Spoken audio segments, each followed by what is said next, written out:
Hello mga idol! Ipagpatuloy na natin ang kwento ni Yosong.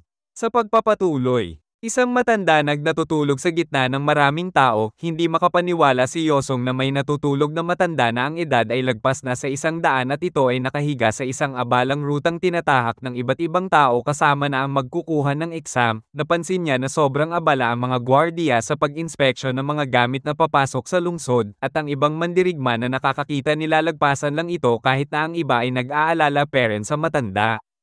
Alam ni Yosong na hindi niya pwede iwan ang matanda dito, delikado para sa isang matanda ang matulog sa gantong lugar. Sinubukan ni Yosong gisingin at kausapin ang matanda, sinabihan niya ito na kung magpapatuloy ito matutulog sa gantong lugar ay pwede siya magkasakit. Tinanong naman siya ng matanda kung sino ba ang ating bida, nakatawa na sinagot ito ni Yosong na siya ay isa lamang Daisy Polo na mandirigma na pupunta sa paggaganapan ng Dragon Phoenix exam. Tinanong siya ng matanda kung bakit siya iniistorbo, mas mabuting magpatuloy lang ito sa pagpunta sa gaganapan ng pagsusulit. Sumagot si Yosong habang nagbuntong hininga na dahil sa mabuting tao siya. Sinabihan niya ang matanda na ayaw niya lang talaga iwanan ang matanda na nakahiga dito sa delikadong lugar. Tinanong niya ito kung saan ito nakatira. Sinagot siya ng matanda kung bakit gusto ni Yosong malaman ang tirahan niya. Nakangiti na sinabi ni Yosong gusto niya ito tulungan makabalik sa kanyang tahanan bago siya magpapatuloy sa paglalakbay para sa kanyang pagsusulit. Sa isip-isip ni Yosong ay ang kakulaitan ng matanda ay may pagkakahalintulad sa kanyang ama. Tumayo na ang matanda at pumayag sa mungkahi ni Yosong na paghatid sa kanya. Sinabi nito na kung gusto talaga ni Yosong pahirapan ang sarili niya ay ihatid na siya sa Jongnam Mountains. Biglang may mission na lumabas na kailangan dala ni Yosong ang matanda sa tahanan nito sa Jongnam Mountain. May 3 araw lamang siya para magawa ito, at kung magtatagumpay siya ay makakatanggap siya ng martial art technique 1000 army swing, at kung mabibigo naman siya ay may parusang 3 araw na makukuryente. Napangiti si Yosong nang makita ang mission na lumabas. Para sa kanya ay mas nakakabuti iyon sapagkat sa Jongnam Mountain din naman ang punta niya.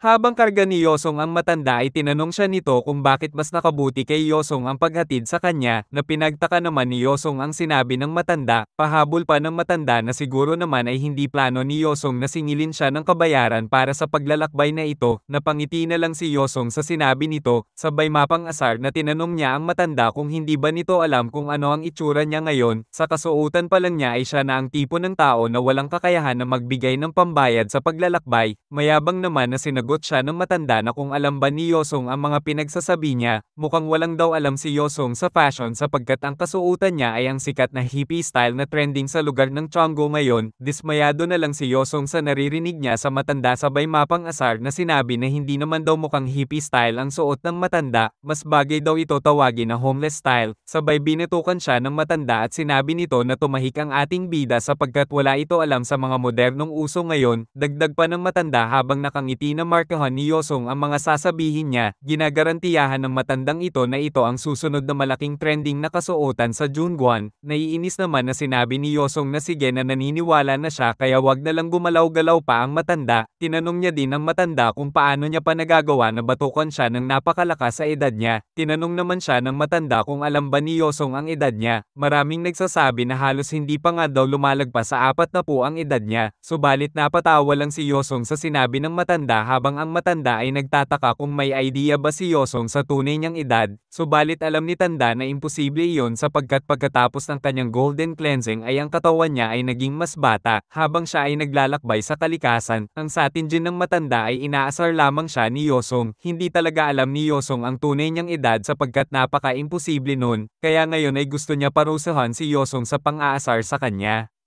Samantalang kalmado ni Yosong, tinanong ang matanda kung tama ba ang dinadaanan nila kung papunta ba sa Jongnam Mountain sila ngayon, na sinagot naman ng matanda na tama naman ang direksyon nila. Walang emosyon na tinanong ulit ni Yosong ang matanda kung saan eksakto nakatira sa Jongnam Mountains ang matanda. Nagtataka ang matanda sapagkat mukhang hindi tumatalab ang pagdagdag niya ng bigat sa katawan samantalang gusto niya parusahan si Yosong sa pang-aasar sa kanya kanina. Sinabi ng matanda na dalan siya sa may lawa ng tiyan kung saan ito ay nasa kalagitnaan ng bundok. Masaya na naintindihan ni Yosong at binuksan niya ang kanyang mapa, at habang nakikita niya ang mga shortcut para mapabilis pa ang pagdating nila doon ay sinasabihan niya ang matanda na humawak ng mabuti, na pinagtataka naman ng matanda, nagugulat pa din siya sapagkat kahit nagdagdag na siya ng bigat sa katawan ay halos walang pinagkaiba ang bilis nila sa paglalakbay, hanggang sa magdesisyon ang matanda na magsaya pa. Naalala ng matanda ang ilang oras na pagkukunwari niya na natutulog sa gitna ng daan, nakikita niya kung gaano na naligaw ng direksyon ang mga batang mandirigma na halos walang pumapansin sa kanya at hinayaan lang ang isang matanda na nakahiga sa sahig sa kasagsagan ng lamig. Ikinalulungkot niya ang mga nangyayari sa Miriam, at habang lalong nag-aalala para sa kinabukasan ng Miriam ay sa wakas may isang batang lalaki ang tumulong sa kanya. Gusto niya makita kung may kakaiba ba sa batang ito, at habang patuloy sa paglalakbay ay tinanong ng matanda kung bakit wala man lang dalang gamit si Yosong kung maglalakbay siya papunta ng Jongnam Mountains para sa exam, subalit maloko na sinagot ni Yosong ang matanda na may bitbit na siya at ito ay ang matanda kaya hindi na niya gusto pa magdala ng dagdag pabigat pa. Nainis ang matanda sa kawalang respeto ni Yosong sa mga pang-aasar nito, binalak ng matanda na tignan ang inner key ni Yosong, at habang pinagmamasdan ang kalidad ng inner key ni Yosong ay napagtatanto niya na wala pa siyang nakitang ganto na inner key sa buong buhay niya. Hindi niya alam kung paano si Yosong mag-take ng exam sa Dragon Phoenix exam kung ganto ang katawan niya. Sa buong buhay niya ay marami na siyang nakilala at naturuan ng mga batang mandirigma, subalit itong kakulangan ng talento, ang kawalan ng kakayahan ng katawan ni Yosong ay higit pa sa paglalarawang iyon. Siya ay may mas manipis na key circulatory system kaysa sa karamihan ng mga tao, na ang ibig sabihin ay mas mahirap para sa kanyang kinadom alloy sa kanyang katawan. Hindi nag-e-expect ang matanda kay Yosong lalo na sa katawan nito, subalit lubos na walang kakayahan ng katawan ni Yosong, madali siyang makaranas ng panloob na pinsala sa maliit na pagkakamali, at ang pagkakaroon ng gantong kainang pangangatawan ay halos lumalabas lang na isang beses sa isang dekada, subalit sa tingin niya ay hindi dekada kundi isang siglo. Nagulat ang matanda nang tinawag siya ni Yosong. Sinabihan ni Yosong ang matanda na humawak ng mabuti sa kanya sa kadahilanan na masyado magaan ang katawan ng matanda at madali mabali, kaya ayaw niya ito mahulog at madisgrasya. Samantalang namamangha pa din ang matanda sa pinapakita ni Yosong. Kahit na mas dinagdagan na niya ang bigat niya ay ang lakas at tibay ni Yosong ay kakaiba, hindi man lang nagbago ang bilis nila simula pa nung umpisa. Alam ng matanda na isa lang ang dahilan kung bakit nakakayanan ni Yosong gawin ito kahit na hindi siya pinagpala sa kagandahan ng katawan, at ito ay ang kung paano si Yosong nag-training ng husto para makamit niya ito. Alam ng matanda na walang katalent-talento ang katawan ni Yosong, kaya sa tingin niya ay nag-training ito araw-araw hanggang sa malagpasan niya ang limitasyon niya. Kahit ang matanda hindi niya ma-imagine kung gaano kahirap ang pinagdaanan ni Yosong, subalit gusto niya makita kung hanggang saan siya makikipaglaro kay Yosong.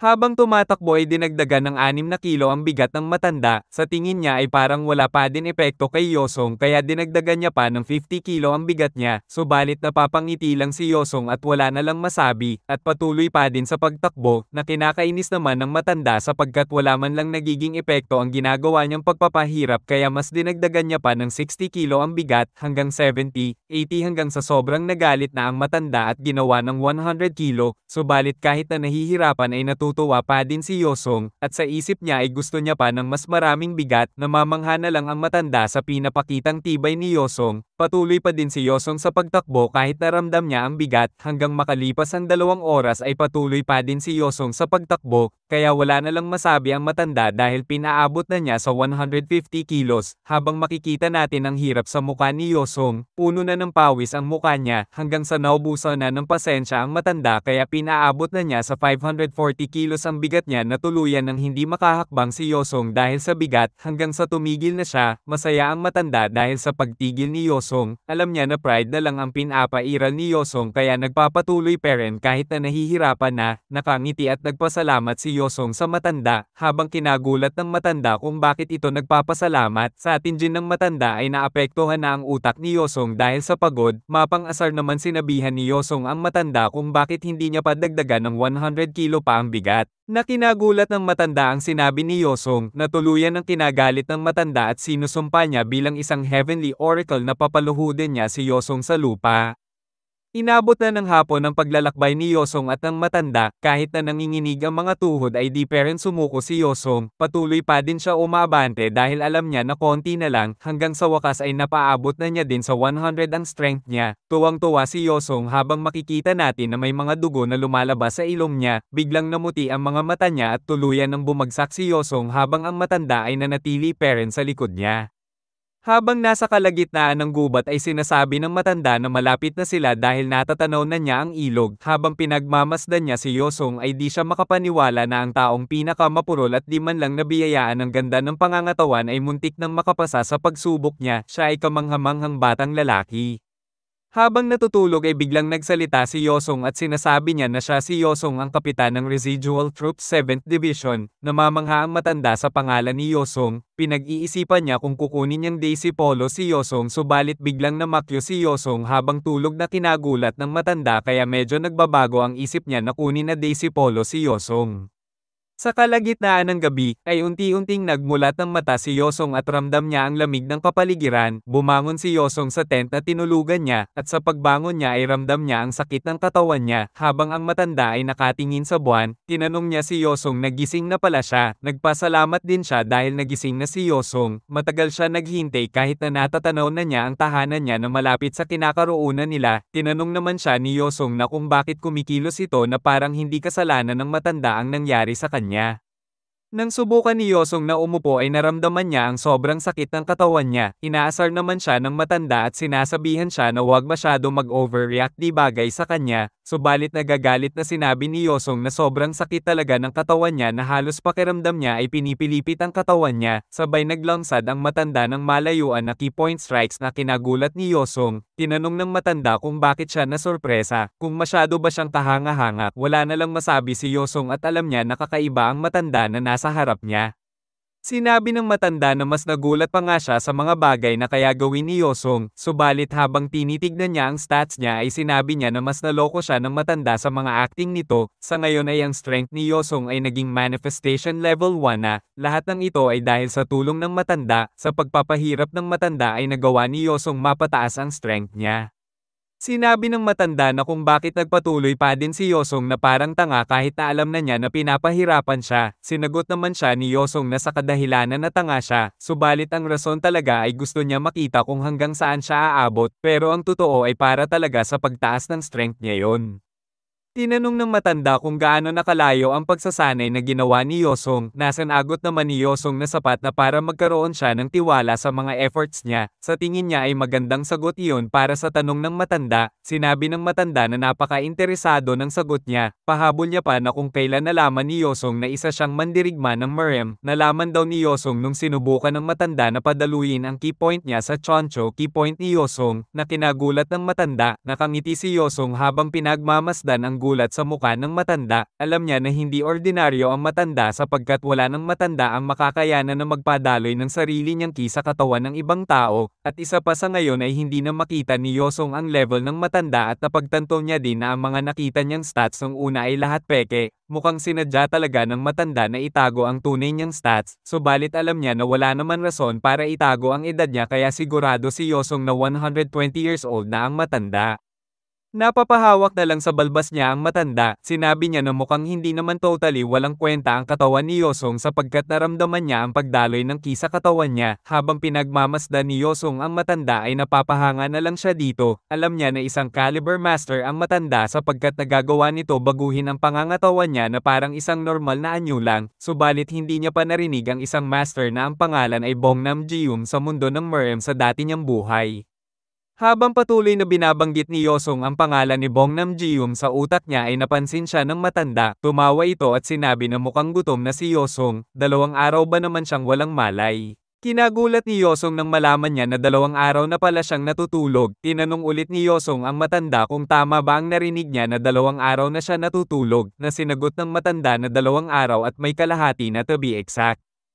Tinignan ni Yosong ang mission niya at napansin niya na wala na sa 1 oras ang mission niya bago matapos. Tinanaw ni Yosong ang paligid at nakita na niya ang lawa ng tiyan kaya sigurado siya na kakayanin pa ng oras niya, kaya dali-dali niyang niyaya ang matanda na aalis na sila. Subalit tinanong ng matanda kung bakit aalis na sila sa kalagitnaan ng gabi at saka kailangan pa ni Yosong magpahinga dahil di pa kakayanin ang katawan niya, at kung ang exam naman ang pinoproblema niya ay sinabi ng matanda na kung aalis sila bukas ng umaga ay aabot pa din si Yosong sa exam. Sinabi ni Yosong na hindi ang exam ang rason, sinabi niya na ang matanda ang gusto makapunta sa lawa ng tiyan, subalit sinabi lang ng matanda na kung ang bahay ng matanda ang inaalala niya ay wag na niya isipin yun sapagkat wala naman plano ang matanda na pumunta pa sa ibang lugar. Patuloy pa din ang pangungumbinsi ni Yosong na umalis na sila, hindi na lang alam ng matanda kung ano ang nangyayari kay Yosong. Sinabi ng matanda na hindi naman kailangan magmadali, at habang kinakausap ng matanda si Yosong ay may napansin siya, may nakita siyang isang tao na dumaan mabilis sa kanila. Nagtataka ang matanda kung ano ang ginagawa ng tao na yun dito, habang si Yosong ay nagtatanong kung sino ang tinutukoy ng matanda. Pag-alit niya sinabihan ang matanda na hindi niya alam ang pinagsasabi nito, subalit hindi na niya natapos ang sasabihin niya nang biglang sinabi ng matanda na kailangan na niya umalis. Sinabihan niya ang ating bida na sana ay swertihin siya sa Dragon Phoenix exam na pinagtataka naman ni Yosong ang biglaang palm ng matanda. Sabay tuluyan ng umalis ang matanda at naiwan si Yosong na tulala sa mga biglaang nangyari. Nagulantang na lang si Yosong sa mga nangyari at napagtanto niya na maling direksyon pa ang pinuntahan ng matanda. Sa ngayon ay may 54 minutes na lang siya natitira.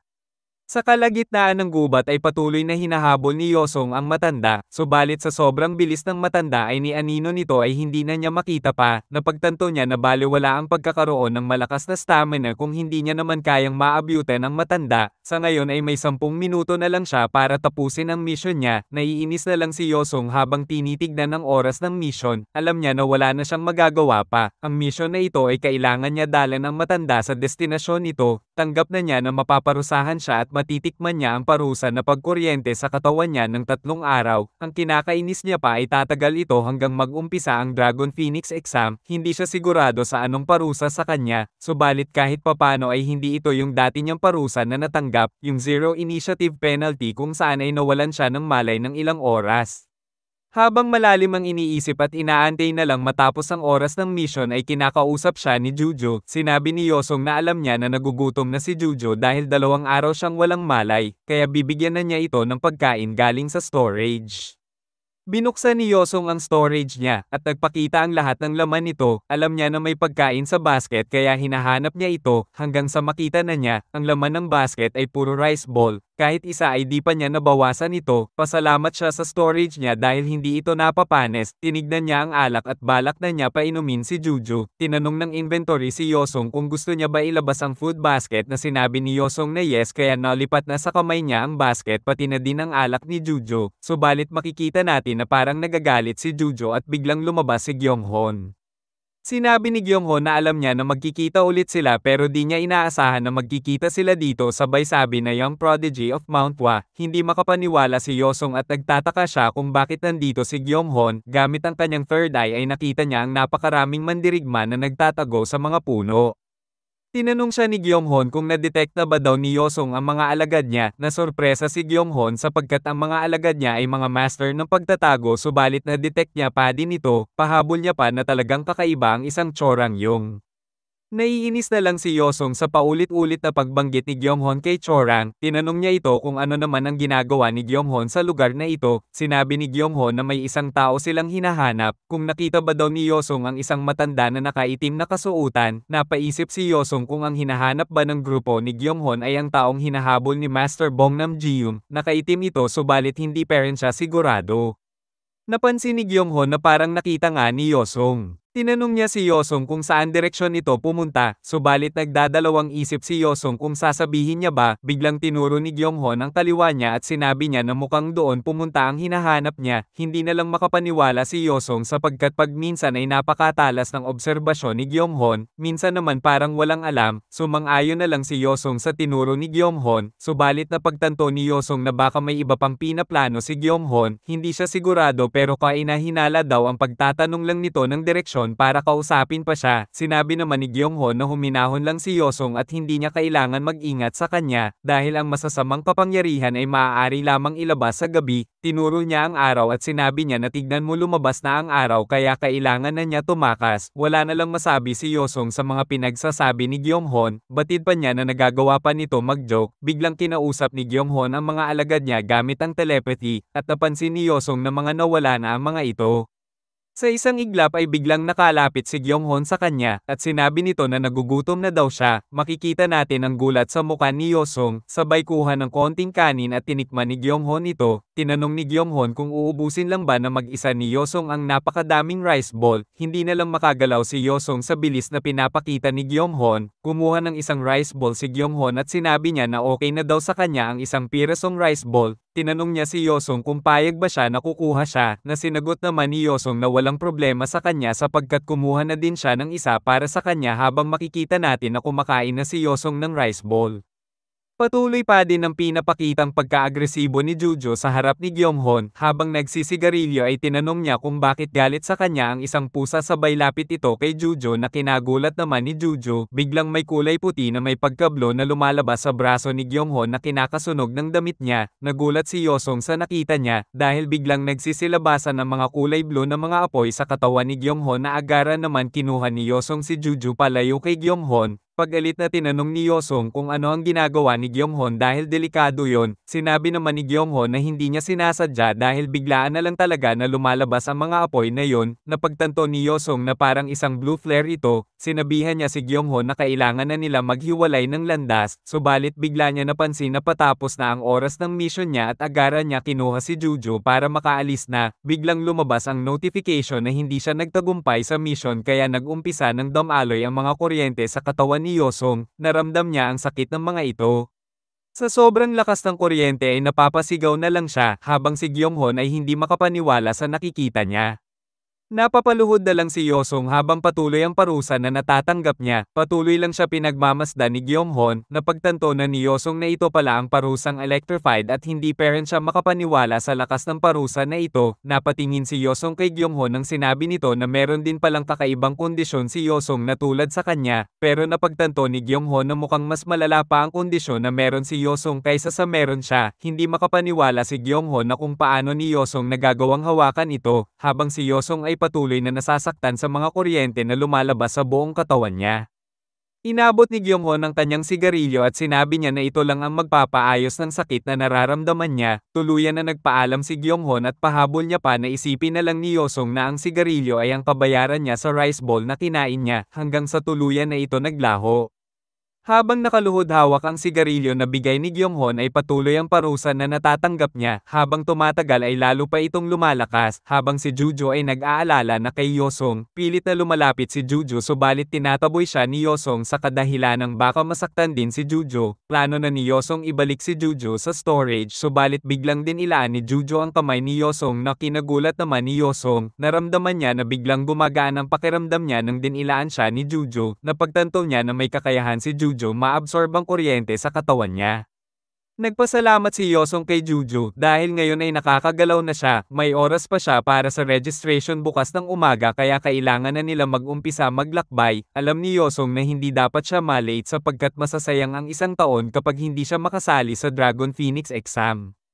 Habang papaalis ay nakita niya ang sigarilyo na binigay ni Gyeonghon sa kanya. Naalala niya ang sinabi ni Gyeonghon na may magkaparehas silang kondisyon. Hindi sigurado si Yosong kung ang apoy ba na lumabas sa kaliwang kamay ni Gyeonghon ay parehas sa kanya na status effect. Napagtanto ni Yosong na kaya pala nagsisigarilyo si Gyeonghon para mabawasan ang sakit ng kondisyon niya kaya sinubukan niya din ito. Subalit naubo lang si Yosong dahil hindi siya sanay magsigarilyo. Sinisisi niya ang matanda sa lahat ng nangyari sa kanya ngayon.